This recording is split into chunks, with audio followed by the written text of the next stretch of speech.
নওগাঁ জেলায় মনে হয় মশা নাই। মশার কামড়ে মানুষ মরে কিনা বলেন? এডিস মশার কামড়ে মানুষ মরে যায়, ডেঙ্গু হয়ে মানুষ মরে যায়, ম্যালেরিয়া হয়ে মানুষ মারা যায়। এই মশাটাকে সৃষ্টি করে দিয়েছেন তিনি আমার কে? এই মশা বানিয়েছেন কে বলেন? আল্লাহ বানিয়েছেন। আজ থেকে ১৫০০ বছর আগে মশা নিয়ে আল্লাহ রাব্বুল আলামিন কোরআনে কথা বললেন। কাফের মুশরিকরা বলল, তোমার আল্লাহর কাজ নাই, কেমনে কোরআনের মধ্যে মশার ওয়াজ করার কি দরকার, মশার কথা বলার কি দরকার? কিন্তু আজকে ওই মশাকে গবেষণা করে কত কি আবিষ্কার করেছে, একটু খেয়াল করে দেখুন আমার বন্ধুগণ। মশা যখন ঘরের মধ্যে আপনি কোথাও দেখতে পান না, রাতের বেলা ঘুমিয়ে পড়ছেন, চতুর্দিকে জানালা লাগানো, লাইট দেখে দেখলেন কোথাও মশা নাই, কিন্তু আপনি লাইট অফ করা মাত্রই যখন ঘুমাতে গেছেন মশারি টাঙ্গান নাই, নাকের কাছে কানের কাছে সে সারেগামা পাধানিসা আছে কিনা বলেন? ও দেখলো কেমনে আপনাকে?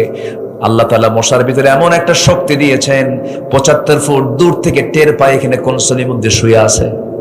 ৭৫ ফুট দূর থেকে আল্লাহু আকবার বলে, আমি আপনি টের পাই না, মশা ঠিকই খুঁজে পায়। মশা যখন কারো শরীরে বসে ও কি বলে, সলির মধ্যে আমি কিন্তু আসলাম, কয় আপনি কি টের পান? টের পান না। হঠাৎ করে আপনার দেহে মশাটা বসে পড়ে। মশা বসে আগে হুল ফুটায় না, আগে কি করে জানেন? অ্যানেস্থেসিয়া করে। কি করে? অ্যানেস্থেসিয়া। যারা মেডিকেলের ডাক্তার, যারা অ্যানেস্থেসিয়া হচ্ছে, আগে অজ্ঞান করে, আগে ওইটুকু অংশ আগে অজ্ঞান করে, সেন্সলেস করে, এরপরে হুলটা ফুটায় দেয়, জায়গা মতো করে খায়া ও চলে যায়। আল্লাহু আকবার বলে। আল্লাহ পাক এমনি উদাহরণ দেন নাই। মশা এটা মারাত্মক একটা সৃষ্টি। অত্যাধুনিক প্রযুক্তি তৈরি হয়েছে মশার সৃষ্টি থেকে। মশার চোখ সাধারণ কোনো চোখ নয়, এটা এক অত্যন্ত জটিল গঠনের কম্পাউন্ড আই। এটা মারাত্মক আল্লাহ তাআলার একটা সৃষ্টি। এটা মানে এটাকে গবেষণা করে অনেক কিছু তৈরি হয়েছে। কম্পাউন্ড আই, যেখানে শতাধিক ক্ষুদ্র লেন্স একসঙ্গে কাজ করে, এই জন্য সে চতুর্দিকে একসঙ্গে দেখতেও পারে।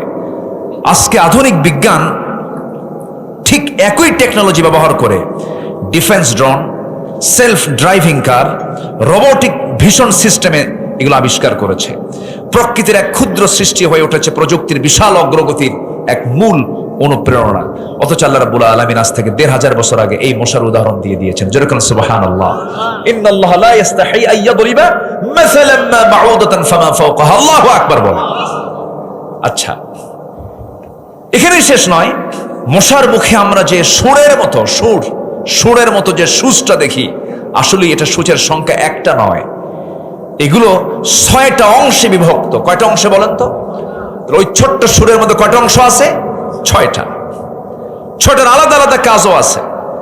১ নাম্বার, মশার শরীরে অবস্থিত শেষ ২টি সূচ, যা ছুরির কাজ হলো আমার আপনার শরীরকে নির্দিষ্ট জায়গা থেকে ফেড়ে ফেলে, আগে ফেড়ে ফেলে। তারপরে ২টি সূচের কাজ হলো মানব দেহ থেকে ব্লাড ভেসেল, এটা খুঁজে বের করে। পঞ্চম সূচটি দিয়ে সে চেতনানাশক এক প্রকার কেমিক্যাল নিঃসরণ করে, যেন ওই জায়গাটা অবশ হয়ে যায়। এরপর শেষ সূচটি দিয়ে সে রক্ত শুষে নিয়ে চলে আসে। আরো আশ্চর্যের বিষয় হলো, এই জটিল এবং নিখুঁত ডিজাইন থেকে অনুপ্রাণিত হয়ে আধুনিক বিজ্ঞানীরা তৈরি করেছেন মস্কিউটো ইন্সপায়ার্ড সিরিঞ্জ। এই সিরিঞ্জ আবিষ্কার করেছে মশার সুর থেকে, মশার সামনের ওই থেকে, সিরিঞ্জ থেকে। আল্লাহু আকবার বলে। তাহলে এক অপার সৃষ্টির পরিকল্পনা, বান্দার অকল্যাণ না কল্যাণ। অতএব আমরা দান করব কার পথে?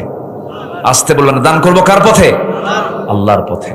মধুকে দিয়েছেন, মধুর ভিতরে সব রোগের ঔষধ আছে না নাই? কিন্তু মধুটা ভেজাল করলো কে? আল্লাহ। কে করছে ভেজাল? কে করছে? নওগাঁর মিষ্টির দোকান থেকে সুরা কিছু ঢুকায় দিছে ওর মধ্যে। অথচ 1 পাউন্ড মধু তৈরি করতে লক্ষ লক্ষ মৌমাছিকে দিনের পর দিন পরিশ্রম করে সেই মধুগুলো সংগ্রহ করতে হয়। এটার দাম পৃথিবীর কোনো মানুষ দিতে পারবে না।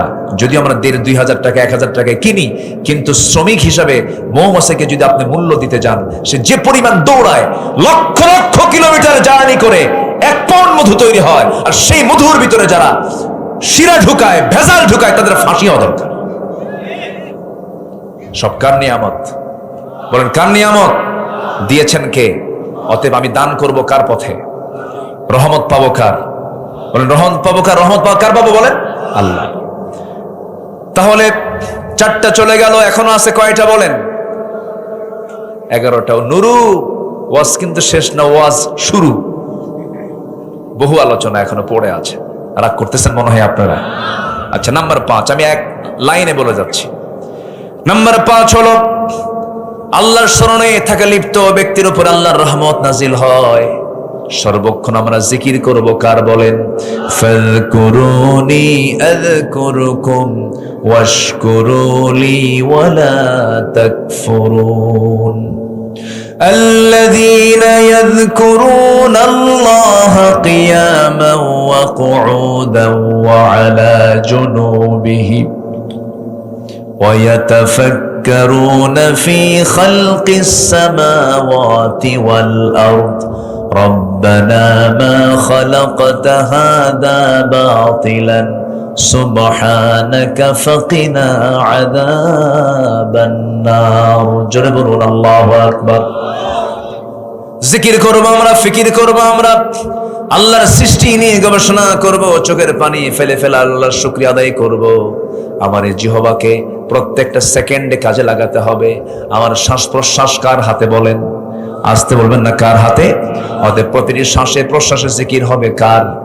জিকির করেন আল্লাহ আল্লাহ, লা ইলাহা ইল্লাল্লাহ, লা ইলাহা, আরো জোরে, লা ইলাহা, লা ইলাহা ইল্লাল্লাহ মুহাম্মাদুর রাসূলুল্লাহ সাল্লাল্লাহু আলাইহি ওয়াসাল্লাম। নাম্বার 6 হলো আল্লাহর রহমত পাওয়ার জন্য যেই কাজটা করতে হবে সেটা হলো তওবা করা। তওবা করব কার কাছে? জোরে বলবেন, কার কাছে? একবার না বারবার? একবার না বারবার? যখন মনে হবে তখনই তওবা করে ফেলবো, আল্লাহর কাছে মাফ চেয়ে ফেলবো, সারেন্ডার করে ফেলবো। আল্লাহ, গুনাহ করেছি, তুমি আল্লাহ আমারে মাফ করে দাও। আমার গুনাহ বড় না আল্লাহ, আমার আল্লাহর রহমত বড়। কার রহমত বড়? কার রহমত বড়? আল্লাহর রহমত বড়। তওবা করব আমরা আল্লাহর কাছে, আল্লাহর কাছে মাফ চেয়ে নেব। ইয়া আইয়ুহাল্লাযীনা আমানু তুবু ইলাল্লাহি তাওবাতান নাসুহা। তওবাতুন নাসুহা করো, যেমন করে তোমরা তওবা করা দরকার সেইভাবেই তওবা করো। নাম্বার 7 হলো আল্লাহর উপরে ভরসা করা। যাই হোক না কেন ভরসা হবে কার উপরে? আসতে বলবেন না, কার উপরে? ছেলে সন্তান দেন কে? মেয়ে সন্তান দেন কে? দেন না কে? বন্ধা করেন কে? দোষ কার? কি কইল? আল্লাহর দোষ? ফয়সালা কার? ফয়সালা কার? আল্লাহর। সন্তান হলে, মেয়ে হলে অভিযোগের শেষ নাই মেয়ের মার উপরে। তোর পেট পচা, আছে না এরকম বলে না? তোর পেটে ছেলে নাই। এমন কি তালাকের ঘটনা পর্যন্ত ঘটে বারবার মেয়ে হওয়ার কারণে। এত মূর্খ, এত অসভ্য কিছু বান্দা আছে না নাই বলেন? আচ্ছা, কেন? আমার নবী কি ছেলের বাপ না মেয়ের বাপ? বলেন, ছেলের বাপ না মেয়ের বাপ? মেয়েদের বাপ। আমার নবী যে মেয়েদের জন্য বাজার আগে করেছেন। রাসূল বলেছেন, যেখানে মেয়ে আছে সেখানে বরকত আছে। যেরকম সুবহানাল্লাহ।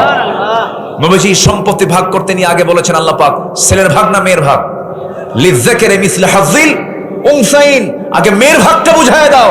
কিন্তু ভাইরা অত্যন্ত প্রতারণা করে সমস্ত মানুষ সম্পদে যুগের পরে যুগ ধানের জমি খায়া 10 বছর 15 বছর পাড়ি দেওয়ার পরে জমি খাইছে, বোনের সম্পত্তি দেয় আরেক জমি থেকে। ঠিক কিনা বলেন? এরকম প্রতারণক ভাই মনে হয় নওগাঁ জেলায় নাই। আসতে বলবেন না, আছে না নাই? দেয় না। বলবো বলবো কিছু বলবো, যে উঠবে ভাববো ওই ভাইটা বোনের সম্পত্তি দেয় নাই। বোনকে সম্পত্তি দেয় না। বাপ মারা গেছে কোন দিন, মাঝে মাঝে পাম্পট্টি দেয়, একটু আসো দাওয়াত দেয়, মিষ্টি মিষ্টি খাওয়ায়, বগুড়ার দই, নাটোরের কাঁচাগোল্লা, যশোরের খই সবকিছু হাজির করে পাম্পট্টি দিয়ে থুইয়া দেয়। 2 ভরি স্বর্ণের একটা চেন দিয়া কোটি টাকার সম্পদ নেওয়ার ধান্দায় থাকে। এমন প্রতারক ভাই আছে না নাই বলেন তো? আচ্ছা, আবার মাঝে মাঝে ওয়াজ করে, বোন একটা কথা বলি কি, অংশ নিলে কিন্তু ধ্বংস হয়। দেখছেন কত বড় পাক্কা শয়তান। মানে শয়তান দেখার জন্য দূরে যাওয়া লাগবে না, যে কয় অংশ নিলে ধ্বংস হয় ওটাই দেখতে শয়তানের মতো। পাক্কা শয়তান। বোনকে সম্পত্তি বুঝাই দিতে হবে, মন খারাপ করে না খুশি করে? বলেন বলেন বলেন বলেন, মন খারাপ করে না খুশি করে? খুশি মনে বোনকে সম্পত্তিগুলো বুঝাই দিতে হবে। বোন এইদিকে আসো, তোমার অংশ তুমি নিয়ে চলে যাও, আমার 2 বিঘা তোমার। বলেন, ভাইয়ের 2 বিঘা, বোনের 1 বিঘা। কার হুকুম? কার হুকুম? এটা কার হুকুম? মেয়েদের কি লস? পুরুষের আয় আছে, ব্যয় আছে, মহিলার কোনো ব্যয় নাই, কিন্তু কি আছে? বলেন কি আছে? আয় আছে। মেয়েদের শুধু আয়, কিন্তু ব্যয় নাই। যা আসে সব শুধু জমা হয়, কিন্তু নিচের তুলির কোনো ফুটা নাই। পুরুষের তুলির ফুটা আছে, চলে যায়, সম্পদ থাকে না, ক্ষয় হয়। স্বামীর দায়িত্ব বউকে দেখে না, বউয়ের দায়িত্ব স্বামীকে দেখা। বলেন বলেন, কে দেখবে? স্বামী দেখবে না বউ দেখবে? স্বামী দেখবে বউকে, এটা দেখা ফরজ। এটা দেখা কি? ফরজ। বউ যদি 100 কোটি টাকার মালিক হয়, বউ যদি কয় আমি তোমারে দেব না কিছু, কোনো গুনাহ হবে না। হয়তো মানবতার খেলাফ হতে পারে, কিন্তু অধিকার হচ্ছে স্ত্রীর, স্বামী তার সম্পূর্ণ খরচ বহন করবে। এই দায়িত্ব কে দিয়েছেন বলেন? আল্লাহ দিয়েছেন। এত কিছু দেওয়ার পরও মেয়েরা কয় আল্লাহ আমাদের কোনো দাম টাম দেয় নাই। অথচ মেয়েরা রাজরানীর মতো বসে বসে খাবে, পুরুষ মানুষ খাওয়াবে, এরপরও কয় ইসলাম ঠকাইছে। নাউজুবিল্লাহ বলবেন না? যেরকম নাউজুবিল্লাহ। তাহলে সন্তান ছেলে হোক মেয়ে হোক, বুক উঁচু করে বলবো নাউজুবিল্লাহ। যেরকম বলেন বলেন, কি বলবো কি বলবো কি বলবো? আমার এক মুসল্লি হেডমাস্টার, শিক্ষক, ওনার 7টা মেয়ে। কয়টা মেয়ে বলেন তো? 7টা মেয়ে। আবার স্ত্রী গর্ভে বাচ্চা আসছে, 9 মাস পার হয়েছে, বাচ্চা এবারও হয়েছে মেয়ে। তাহলে বাচ্চা হলো মোট কয়টা? মেয়ে কয়টা হলো? 8টা। হুজুর, আমার 9ম মেয়ে যখন 8ম মেয়ে যখন হলো, গোটাল গোষ্ঠী আমার বাড়িতে এসে হাজির। সবার চোখ এরকম বড় বড়, মনে হয় কত বড় যে আমি দাগি আসামি। আমারে বলে শরম নাই, লজ্জা নাই, একটার পর একটা নিশ্চয়ই থাও, আর নিতে যেও না, এই বাচ্চার নাম রেখে দাও ইতি, সমাপ্তি, আর না চাই না। হে হেডমাস্টার শিক্ষিত মানুষ তো, সচেতন মানুষ, বুঝে বলতেছে হুজুর এরা সব এরকম পরামর্শ দিল। আমি বললাম আমার সন্তানের নাম রেখে দিলাম আশা, মানে আরো আসুক। তাহলে মানে আল্লাহর শুকরিয়া আদায় করার মতো বান্দা দুনিয়াতে আছে না নাই? আচ্ছা, জানেন মেয়েরা কত বরকতের। রাসূল মেয়েকে ছাড়া কিচ্ছু বুঝতেন না। আম্মা জান আয়েশা সিদ্দিকা রাসূলের স্ত্রী ছিলেন, খুব কাছে টানতেন। তার কলিজার টুকরা মেয়ে ফাতিমাকে খুব কাছে টানতেন। যেখানেই যেতেন 3 দিন পার হতে দিতেন না, মেয়েকে দেখতে যেতেন। সুবহানাল্লাহ বলেন। রাসূল মেয়েদেরকে খুব ভালোবাসতেন। আমরা আমাদের কন্যা, আমাদের স্ত্রী সবাইকে পর্দার মধ্যে রাখবো। জোরে বলি ইনশাআল্লাহ, জোরে বলি ইনশাআল্লাহ। তাদেরকে কখনো কষ্ট দেব না, তাদেরকে কখনো হেয় করব না, তাদেরকে কখনো ছোট চোখে দেখব না, তাদেরকে কখনো আন্ডার এস্টিমেট করবো না, কখনো না, কখনো না, কখনো না। আপনি জানেন আপনার একটা মেয়ে আপনাকে জান্নাতে নিয়ে চলে যাবে। যেরকম সুবহানাল্লাহ। সে যদি পর্দায় থাকতে পারে, দিন মানতে পারে, কোরআন মানতে পারে, ওই মেয়েটা আপনাকে টেনে টেনে জান্নাতের দিকে নিয়ে চলে যাবে। রাসূল নিজে বলেছেন যার ঘরে 3টা মেয়ে তার জন্য 3টা জান্নাত। আল্লাহ পাক আমাকে 4টা মেয়ে দিয়েছে। এত আস্তে আলহামদুলিল্লাহ। বিয়ে কি আপনারা দিবেন নাকি? ভয় মনে টেনশন পেয়ে গেছেন মনে হয়, একটু বলেন না ভাই আলহামদুলিল্লাহ। মন খারাপ করেন কেন? জি, তাহলে ব্যবসা যাই হোক না কেন, লস লাভ, সন্তান যেটাই হোক না কেন, অসুস্থ হই না কেন, সব জায়গায় আমরা ভরসা করব কার উপরে? আল্লাহ। তোমারই তো ফয়সালা। ওয়া ইযা আযামতা ফাতাওয়াক্কাল আলাল্লাহ, ইন্নাল্লাহা ইউহিব্বুল মুতাওয়াক্কিলিন। সূরা আলে ইমরান আয়াত নাম্বার 159। নাম্বার 8 হলো পবিত্রতা অর্জন করবে যারা, রহমত পাবে তারা। ইন্নাল্লাহা ইউহিব্বুত তাওয়াবিনা ওয়া ইউহিব্বুল মুতাতাহহিরিন। নাম্বার 9 হলো কৃতজ্ঞতা প্রকাশ করা।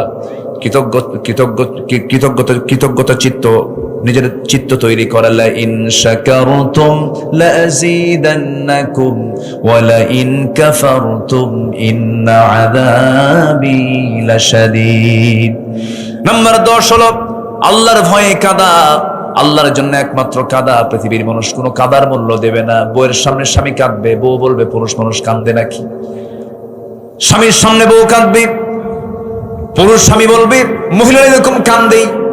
কেউ কান্নার মূল্য দেবে না, অভিনয় বলবে অভিনয় করে কান্দে, কেউ কান্নার মূল্য দেবে না, কিন্তু কান্নার মূল্য 16 আনা দিবেন তিনি আমার কে?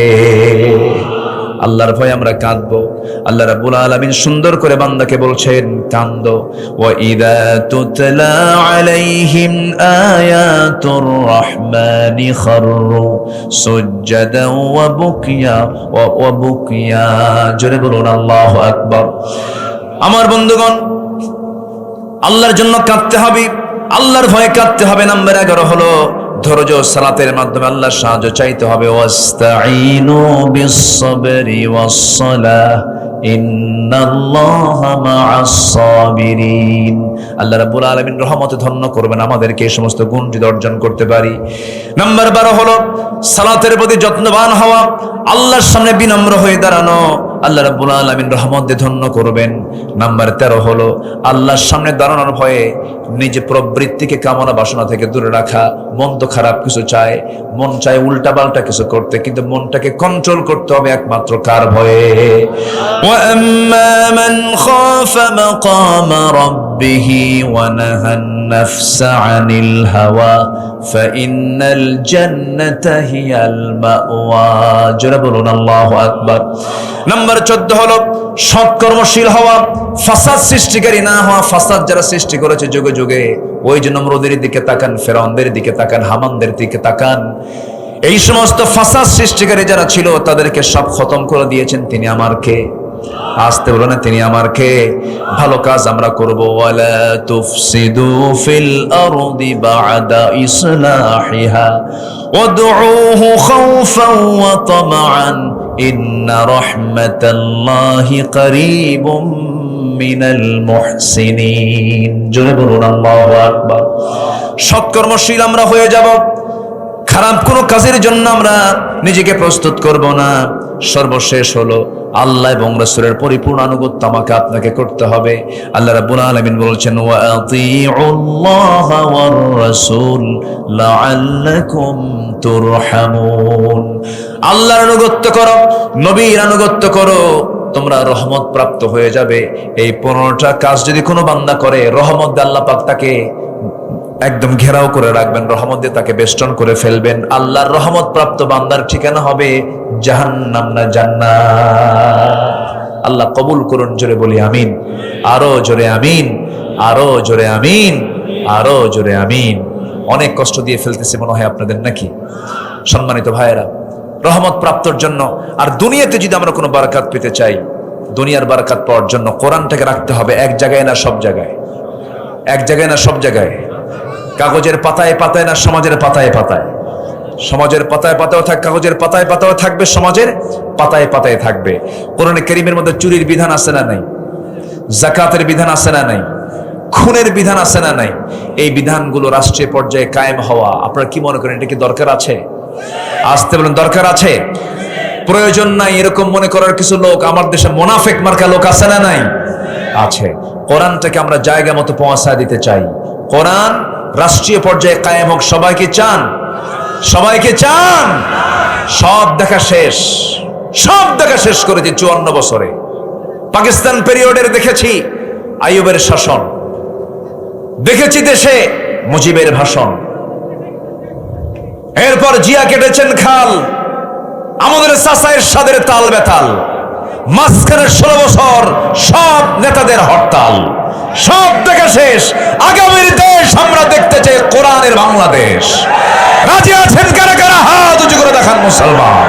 আল্লাহ রাব্বুল আলামিন বলেন সূরাতুল হুজুরাত আয়াত নাম্বার 13, মহান রাব্বুল আলামিন বলেন ইয়া আইয়ুহান নাসু ইন্না খালাকনাকুম মিন যাকারিন ওয়া উনসা ওয়া জাআলনাকুম শুউবান ওয়া ক্বাবাইলা লিতাআরাফু ইন্না আকরামাকুম ইনদাল্লাহি আতকাকুম ইন্নাল্লাহা আলীমুন খাবীর। জোরে বলুন আল্লাহু আকবার।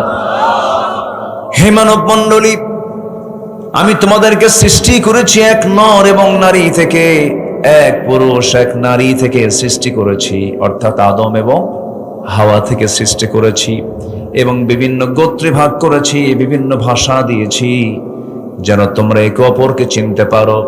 চায়নায় চলে যাবে, চায়নার মানুষের চোখ নাক বলে দেবে এরা চায়না, এদের ভাষাও ভিন্ন। জাপান চলে যাবে, ভাষা ভিন্ন। ইন্ডিয়া চলে যাবে, ভাষা ভিন্ন। এই নগরের সব উপজেলার ভাষা কি একরকম নাকি বলেন? টানের কম বেশি আছে না নাই? পোরশার মানুষ, পাতাড়ির মানুষ, ওই যে জবাই বিলের মানুষগুলো, নিয়ামতপুর ছাত্রার মানুষগুলো, আপনি চলে যান আড্ডার দিকে, আপনি চলে যান ওই নওগাঁর শেষ অঞ্চলের দিকে, এই এলাকার সাথে ওই ভাষার মিল আছে নাকি? মিল আছে?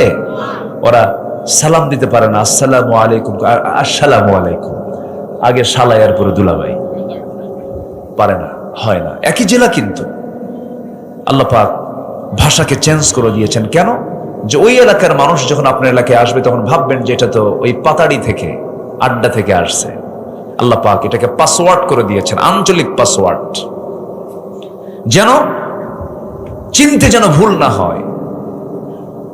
সম্মানিত ভাইয়েরা, এই যে মানুষের পরিচয় বহন করে, কেউ বলে আমি চৌধুরী, কি বলে, আছে না এরকম, আছে না? কেউ বলে আমি হলাম চৌধুরী, কেউ বলে হাওলাদার, কেউ বলে প্রামাণিক, কেউ বলে মন্ডল, কেউ বলে সরকার, কেউ বলে সর্দার, কেউ বলে মোগল, কেউ বলে পাঠান, কেউ বলে সৈয়দ, মির্জা, কত কত লকব, কত প্রকার লকব নিয়ে মানুষ প্রাউড করে। মহান রব্বুল আলামিন বলছেন না না, এক নর এবং নারী থেকে তোমাদেরকে সৃষ্টি করেছি, বংশ দিয়েছি, গোত্র দিয়েছি, কিন্তু জেনে রেখে দিও তোমাদের সকলের মধ্যে সেই লোকটা আমার কাছে সবচাইতে দামি, সম্মানিত যে বান্দা আমি আল্লাহ আমাকে সবচাইতে বেশি সম্মান ভয় করে। জোরে বলে সুবহানাল্লাহ। তাহলে এখানে আল্লাহ তাআলা মানুষের সম্মানকে মূল্যায়ন করেছেন হলো তার মুহাব্বতকে সামনে রেখে। বান্দা তার আল্লাহকে কেমন মুহাব্বত করতে পারলো, বান্দা তার আল্লাহকে কি পরিমাণ কাছে টানতে পারলো, আল্লাহকে কি পরিমাণ ভয় করতে পারলো, এটাই হলো সম্মানের একমাত্র মাপকাঠি, সম্মান পাওয়ার, মর্যাদা পাওয়ার। সম্মানিত ভাইয়েরা, আমাদের চোখের সামনে আমরা যা দেখি এগুলো বাহ্যিক কিচ্ছু না। একটু নেতা হয়ে গেছে, বিশেষ নেতৃত্ব পেয়ে গেছে, এটা বাহ্যিক কিছু দিনের জন্য। দুনিয়াতে যাদের প্রভাব কম থাকবে, আখিরাতে তাদের প্রভাব বেশি থাকবে। আল্লাহু আকবার বলবেন না? দুনিয়াতে যারা ফকির থাকবে, আখিরাতের জিন্দেগিতে তাদের হিসাবটা বেশি হবে না কম হবে? কম হবে। টাকা আছে, টাকা বেশি আছে, যার হিসাবও বেশি, তার টাকার সঙ্গে হজের সম্পর্ক, টাকার সঙ্গে যাকাতের সম্পর্ক। অতএব আল্লাহ আমাকে যা দিয়েছেন অথবা যা দেন নাই, দুঃখ আফসোসের কোনো কারণ নাই, বুক উঁচু করে বলতে হবে আলহামদুলিল্লাহ।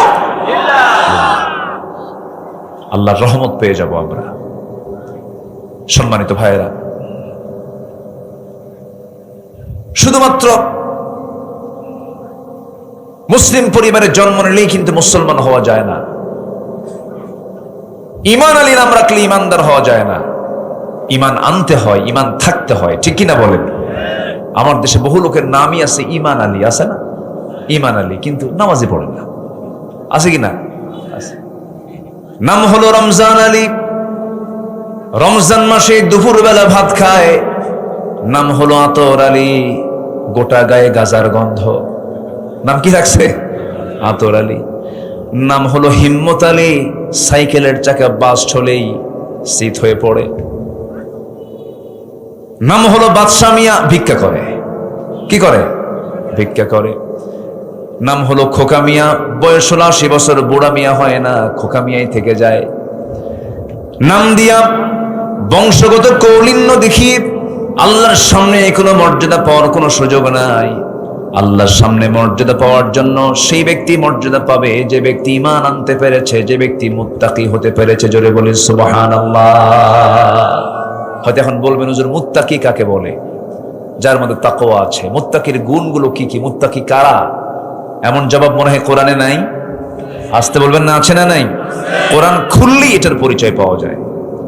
যারা পারেন ঠোঁট মিলিয়ে বলুন হুদাল লিল المتقين الذين يؤمنون بالغيب ويقيمون الصلاة ومما رزقناهم ينفقون والذين يؤمنون بما أنزل إليك وما أنزل من قبلك وبالآخرة هم يوقنون أولئك على هدى من ربهم দেখতে হবে। নামাজ না পড়ে কি দেখার সুযোগ আছে?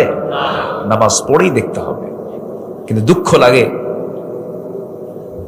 নামাজ আমার দেশের মুসলমান শতকরা 5 জন নামাজ পড়ে আর বাকি 95 জন নামাজ পড়ে না। বেনামাজির নেতা আছে না নাই বলেন তো? আছে। আচ্ছা বলেন তো, আমার দেশে এমন কিছু নেতৃত্ব কি নাই যে নেতৃত্বে নামাজ লাগে না? আছে কিনা বলেন? আছে কিনা বলেন? আছে। তাকে প্রমাণ করার জন্য শুধু আপনি মিলায় নেবেন। অনেক দল কিন্তু জনসভার ডাক দেয়, ধরেন নওগাঁ নওজোয়ান মাঠে, না আছে নাকি? হ্যাঁ, নওজোয়ান মাঠে জনসভার ডাক দিল। জনসভা 11টায় সব কর্মীরা হাজির হলো। জোহর গেল, আসর গেল, মাগরিব গেল, খালি বক্তৃতার ঠেলায় খালি কাঁপতেছে সবকিছু। আগুন ঝরানো বক্তৃতা হচ্ছে। জোহর গেল, আসর গেল, মাগরিব গেল, কোন নামাজের কর্মসূচি নাই। নেতা নিজেও নামাজ পড়লো না, কর্মীরাও নামাজ পড়লো না। যে দলের দলীয় কর্মসূচিতে জাহান্নাম থেকে বাঁচানোর জন্য নামাজের কর্মসূচি থাকে না, সেই নেতৃত্বের মুখে আমরা থুতু মারি, জুতা মারি। দরকার নাই। আমাকে আগে জান্নাত পেতে হবে। কি পেতে হবে বলেন? জান্নাত পেতে হবে। জান্নাত পেতে হবে কি নামাজ ছাড়া না নামাজ সহ? নামাজ। দুঃখ লাগে, বুকটা ফেটে যায়, মাত্র 5 জন নামাজ পড়ে আর বাকি 95 জন পড়ে না। আমার দেশে বিড়ি খাওয়ার লোক তো নাই, বিড়ি খুব কম লোক খায়। হ্যাঁ, বিড়ি তো স্বাস্থ্যের জন্য খুব ভালো না। হাই রে, বিড়ি খায়। বিড়ি খাওয়ার সাইজ দেখে মনে হয় জন্মই হয়েছে বিড়ি খাওয়ার জন্য। আছে না নাই বলেন তো? এত বিড়ি টানে, এত খাওয়া খায়। বহুদিন আগে এক মাহফিল ছিল আমার দেশে তো বহু গ্রাম, 14 গ্রাম, চট্টগ্রাম, ওইদিকে 20 গ্রাম আছে না? মাত্র 20 গ্রাম। 20 গ্রামে এক মাহফিলে গেলাম। তা আমি জান্নাতের নিয়ামতের আলোচনা করছিলাম। জান্নাতের মধ্যে এই নিয়ামতগুলো থাকবে, জান্নাতের ঝর্ণা থাকবে, জান্নাতের মধ্যে 4টা নহর রাখবেন আল্লাহ পাক, মধুর, দুধের, শরাবের, পানির। এরকম লম্বা সময় আমি আলোচনা করছিলাম। হঠাৎ করে এক বুড়া চাচার সামনে থেকে দাঁড়ায় বলে, হুজুর জান্নাতের তো বহু নিয়ামতের ওয়াজ করলেন, কিন্তু একটা চিন্তা আমার ভিতরে খুব বেশি তাড়া করছে। কি হুজুর? জান্নাতের সবই আছে, বিড়ি কি পাওয়া যাবে না? কি কথা কি বুঝতেছেন আপনারা? তাহলে ওনার ভিতরে ওই অখাদ্য কুখাদ্যের দিকে এত মহব্বত হয়ে গেছে যে তার টেনশন, জান্নাতের সব পেলেও বিড়ি যদি না পায় আমার জান্নাতের জান্নাত থাকবে না। সম্মানিত ভাইয়েরা, এই জাতি নামাজ পড়ে না। কত বড় একটা অপরাধ এটা। এটা নিয়ে কারো কোনো হেডেকই নাই, কোনো চিন্তাই নাই। নামাজ না পড়া কি ছোট অপরাধ না অনেক বড় অপরাধ? আল্লাহ তাআলা বান্দাকে প্রথম প্রশ্ন করবেন কি নিয়ে বলেন? নামাজ নিয়ে। এবং কোরআনকে প্রশ্ন করুন, কোরআন বলো জাহান্নামে যাওয়ার কারণগুলো কি? কোরআন সুন্দর করে জবাব দিচ্ছে, মা সালাকাকুম ফি সাকার ক্বালু লাম নাকু মিনাল মুসাল্লিন ওয়া লাম নাকু নুতঈমুল মিসকিন ওয়া কুন্না নাখুযু মা'আল খায়িদিন ওয়া কুন্না নুকাযযিবু বিয়াউমিদ্দিন হাত্তা আতানাল ইয়াকিন। জোরে বলুন আল্লাহু আকবার। আযান হয়েছে, আযান শুনেছি, আযানের আওয়াজ আমার কান বিদীর্ণ করে দিয়েছে, কান পর্যন্ত চলে এসেছে। ফজর পড়ি নাই, যোহর পড়ি নাই, আসর পড়ি নাই, মাগরিব পড়ি নাই। মুয়াজ্জিন আযান দিল, নামাজে হাজির হই নাই আজকে জাহান্নামে যাওয়ার জন্য একটা কারণ, এক নাম্বার হলো নামাজের জন্য আহ্বান শুনেছি কিন্তু নামাজ পড়ে না, এই জন্য আজকে আমরা জাহান্নামে। আমার বন্ধুরা এখন বলুন তো, আমার দেশের 95% মানুষ তারা কেমন করে জান্নাতে যেতে চায়, কিন্তু এখানে যদি বলি যারা বসে আছেন অবশ্যই সবাই বলবেন জান্নাত পেতে চাই, সবাই বলবেন জান্নাত লাভ করতে চাই। কিন্তু জান্নাত লাভ করার জন্য জান্নাতের যে চাবিটা লাগবে সেই জান্নাতের চাবিটা কি বলেন? আরো জোরে, জান্নাতের চাবি কি বলেন? নামাজ নাই, জাতি নামাজ পড়ে না। ওয়াজ হয় বেশি না নামাজ হয় বেশি বলেন?